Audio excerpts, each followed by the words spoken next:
Hello and welcome back to the Runaway American UK edition. I'm back with another Micky Flanagan. As it seems a lot, I've tried now 3 other comedians and all of them have gotten blocked off of YouTube, just straight up blocked. So I think that I probably will be, as I said, kind of gathering them all together. And once I have enough to launch my Patreon again, I will be doing that. And on there, I will also watch the In-Betweeners. Someone also said they were interested in me having a rewatch of Dairy Girls. It has been a couple years, so if that sounds interesting. But I'll probably just have some voting on what shows you'd like me to watch, what comedian you want me to react to next, some music videos that obviously Adam and the Ants and so on and so forth that I've never discovered before. And I will maybe do that on the Patreon. But I'm waiting until I have a little more to go because last time when I had my Patreon before, I didn't have enough people, so therefore I wasn't generating enough content because I wasn't getting enough requests. So this time, no, it's Micky Flanagan on relationships. I love this man. I think he's just hysterical, wonderful, great comedian. Let's get into it. It's funny, isn't it? The modern men. I like modern men. They're all buff now, aren't they? They're all buffed and preened and clipped. Hi. Just... You girls are so lucky. No pubes. No pubes. No one's got any pubes anymore. 80% of the population. No pubes. Ruining that lovely moment in a relationship when you look down the bed and you see...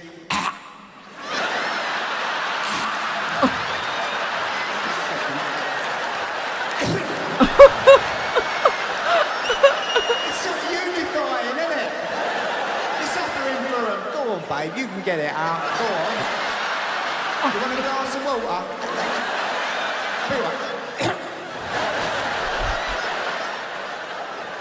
It's only the luck of the draw, isn't it? Could be you. And you look up at her. 1 second.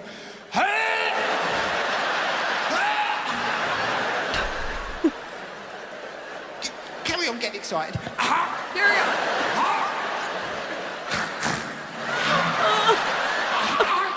Oh my God! Got it, I've got it, babe. It's one of mine. Yeah.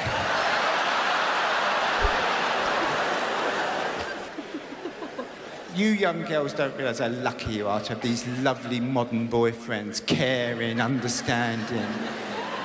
Yeah, they'll be in the pub having a drink and suddenly they say, look, I have to go. My partner's menstruating. The least I can do is be there with her during this dark, dark time. I don't know what modern boyfriends they've had. I told her it's not her period, it's our period. Okay, share it with my sister.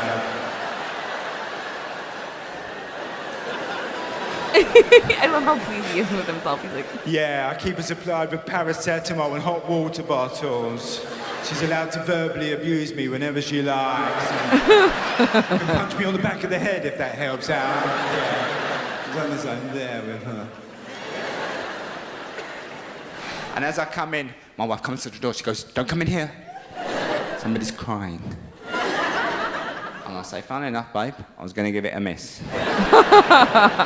And I go to bed, it's got nothing to do with me, And I say, no more of it, it's her night. Yet if I go out for the evening, my wife is deeply interested in every single detail. It starts in the afternoon. It's funny because it's the opposite in my parents' relationship. My mom is like, yeah, go have fun with your friends. And if my mom went out, my dad would never stop asking questions. She starts following me about. So where are you going tonight? I say, I don't know, we've not decided yet. I do think we have the same hairstyle. What if you can't get in? What, the pub? You have to get in the pub to drink lager. Who's coming along? I don't know. No one's really confirmed yet. Oh, babe. It's like a mystery. It sounds like a disaster. I say, look, I'm not worried about it. Don't you worry about it, really, it's fine. And as I leave, she says, say hello to everybody for me. Can I tell you here and now, girls, we never say hello for you, all right? No. All my girlfriends said hello. They'd be like, my wife said hello. Goes in one ear and out the other. So my mind was fairly empty. This thought came into my mind. I don't know where it came from. It came from nowhere. It went, have a year off, Mickey. I thought, yeah, I'm going to have a year off. Brilliant. I'm caked up. I'm a celebrity. I can do what I fucking like. Yeah. This is a great idea. I've now got to convince my wife this is a good idea. Part of the reason our 17-year relationship has survived is because I've only been at home for about 3 weeks.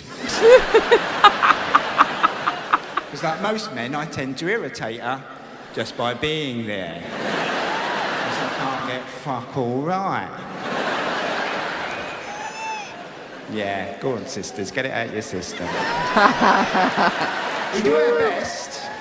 Now, if I don't talk to her for a couple of days, she don't like it. She takes it personal. And I can feel it brewing. As I come in the house, I think, oh, she's going to want to talk.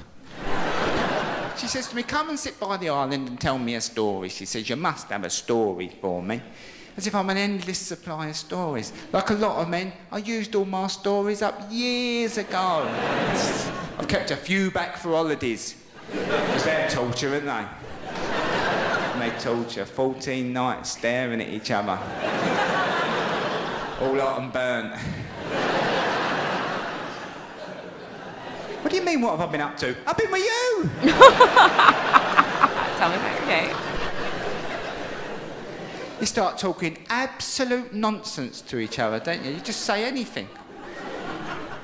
I think my flip-flops are breaking, babe. When we turned up, they were flipping and flopping. No, nothing. One of them's flapping a little bit now. You see other couples, don't you? And you just look at them. Come over here! Save us! Just come over! Help! She looked at me in a moment of terrible desperation. On the last holiday, she said, I saw a three-legged dog in the village earlier.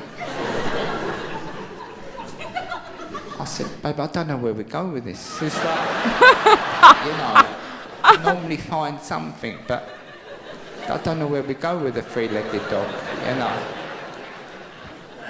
I'm just saying, that's all, I'm just saying. I need something to contribute. And I did get my year off. And what a fantastic year off I had. It was so nice being at home, getting to make decisions with my wife. Or not make them. Yeah. It's funny, isn't it, when you're talking to your wife, going, yeah, well, we could do this, and we could do that, we could do this, and we could do that, and part of you thinking, why the fuck are we having this conversation?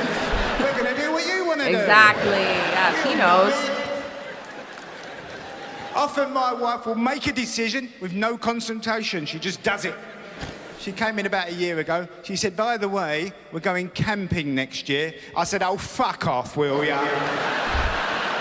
Sort of a moron goes camping. Apparently the lower middle classes again, yeah. Yeah, let's go and live like refugees for a week. That'll be fun. I never saw the appeal either. We are the same. It's horrible upsetting your partner. Because you know what you got to do now. You got to become creepy crawly husband. Walking around the house, tiny little creepy crawly husband. Don't do anything to upset her. Put the football on. No, I'm not putting the football on. I don't like the sound of that. It's just starting to get smaller and quieter and tidier. You start doing shit you don't normally do. I've emptied the dryer for you, babe. Oh, I meant for us. Sorry, I meant for us. I don't know what I was thinking there. There's no separate spheres in this house, sister. Just a circle of equality. If you do this for long enough, she comes back. She parks the boat up, she comes back, and you go, thank God. Now I can work on her a bit more. Maybe we'll be back to normal in about 2 or 3 days, 2 or 3 years. Much quicker turnaround with me, much quicker turnaround with me. My wife has a penchant for shrinking my T-shirts. And I buy quality now, proper quality. Fruit of the loom. Have you got it? Flaunt it. I told you I'm cracked up. Fruit of the loom. 12, 14, 15 quid. Let's have it. I get 2 wears out of it. Suddenly I go to the dryer, there's a crop top. Oh, here we go. I go in, I said, babe, look, another one. 2 wears I've had out of this. She says, well, you could do the washing yourself, couldn't you? I say, that's what, I'm not here to argue about that. I got the right ump the other day, though, a nice T-shirt, shrunk. I said, I tell you what, babe, it's unacceptable. And as I walked away, she went, ooh, unacceptable, is it? I went in the front room, I slammed the door. I pushed it quite hard, right? Me and the dog are watching Flog It, right? We're watching Flog It, me and the dog. She likes Flog It. She knew she'd upset me. She knew. The door came open. A little face come round the door. She said, do you want a wank? I said, what's the point in arguing, baby? Where does it get you? Tell me, really, where does it get you? It's old-fashioned, mate. Nobody argues anymore. Everyone talks things through.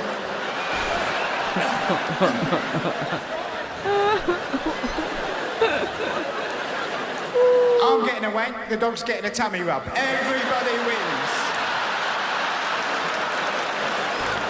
We're back together. Back together. Damn. Were you out or were you out? I have to watch that. Are you out or are you out? Apparently that's one that everyone's like, how have you still not watched that? I will watch it, I promise. Yes, his view on relationships, I think, is quite... I do think it's, like, again, these are obviously stereotypical things, and they're not necessarily wrong. They're stereotypes for a reason, aren't they? I do think that it's funny because, like, my parents are very different with stereotypes. So, like, they're the only ones. I've never been married. So, like, they're the only ones I know that really I can base a relationship off of. And they're quite, like, they're very much, like, the opposite of stereotypical. Like, my father is much more of, like, what you would consider, like, he does, like, the womanly duties that you would consider that, such as, like, laundry and dishwashing and... like, he hangs the clothes out to dry, he does the vacuuming, he does the cleaning. He's very much that person, right? My mother was the one who did, like, handled the bills, and she was the one who had, like, the very important job, and he stayed home with me and took care of me. So it was very different. And I also grew up in the 90s, so he was, like, the only one. Like, he was the one who took me to, like, Mother and Me swim class, and he was the only dad there. Today I feel like it's much more of a joint effort, obviously. But my parents were, like, partners, but it was like they kind of still split the thing. No one cooked in the house. That was the one thing, just no one decided to do that. Instead, we were like, obviously I didn't starve, you've seen me, but takeout was the go-to because no one would cook. But yeah, it's interesting to hear his, like, stereotypes are, like, his view on marriage, because it is quite, I feel like each marriage is very different, but the overall reaching of it is usually, yes, they're like, the woman is a bit more hard to please in a relationship, whereas, like, the man is quite easy to just, like, get over something, right? They don't really, I do feel that way about, like, my parents as well, though. Like, my dad doesn't really hold a grudge as much as my mom. My mom is very much like, although he does hold a grudge, he's very much like, I don't want to say he doesn't, but it's interesting to see the difference. Like, his wife and him seem more of the, like, the typical, what I would think of as a, like, a stereotypical relationship. But I find him funny, and I find that he's truthful. I don't think, I love his, like, beginning of, like, the modern man. I don't know that we've come to quite that yet. Like, I have paracetamol in a hot water bottle in case she needs it, and, like, she can verbally abuse me. Maybe it's inching closer there. I don't know if we're quite there yet. I definitely have not ever experienced that, nor do I know many of my guy friends who are like that, but maybe a bit more of, like, they would just be like, they would let their girlfriend know, like, where they are, when they'll be home, So I don't know. Again, though, I'd be interested to hear what you guys' opinions on that are. Was your relationship a typical relationship, or was it a bit different? Were you more partners? Were you more like separate duties?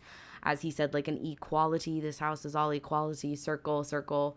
I don't know, but he's quite funny. He's always a good laugh. Thank you so much for tuning in. If you like this video, please give it a thumbs up and subscribe to my channel for more videos like this. I will see you all next time. Bye bye.